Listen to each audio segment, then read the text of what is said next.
Hello guys, അപ്പോൾ ഇന്നത്തെ video എന്ന് പറയുന്നത് ഒരു ഡ്രാഗൺ ഫ്രൂട്ട് ജ്യൂസ് ഉണ്ടാക്കുന്നതാണ്. അപ്പോൾ ഇതാ മൂത്തമ്മ ഡ്രാഗൺ ഫ്രൂട്ട് കട്ടാക്കി എന്നിട്ട് അത് 4 പീസാക്കിയിട്ട് ഇങ്ങനെ കട്ട് ചെയ്തു. അപ്പോൾ എല്ലാവരും ഒന്ന് ട്രൈ ചെയ്യണം കേട്ടോ, നല്ല രസമുണ്ട്.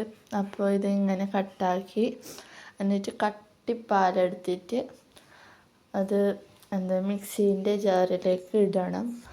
എന്നിട്ട് ആ കട്ടാക്കിയ ഡ്രാഗൺ ഫ്രൂട്ട് ഇട്ടിട്ട് വേണം, എത്ര സ്വീറ്റ് വേണം അത്ര പഞ്ചസാര ഇട്ട് ഇത് നല്ല ബ്ലെൻഡ് ചെയ്യണം. അതാ ഇങ്ങനെ ബ്ലെൻഡ് ചെയ്തിട്ട് ഒരു ഗ്ലാസ്സിലേക്ക് ഇടുക, എന്നിട്ട് കുടിക്കുക. എന്താ ഒരു രസമായോ ഇതാ ഞാൻ കുടിക്കുന്നത്, നല്ല രസമുണ്ട്. അപ്പോൾ ഞാൻ എല്ലാം കുടിച്ചു. എന്നിട്ട് ഇതാ അനിയത്തി കുടിക്കുന്നുണ്ട്, അവൾക്ക് നല്ല ഇഷ്ടപ്പെട്ടു. അപ്പോൾ ബായ്.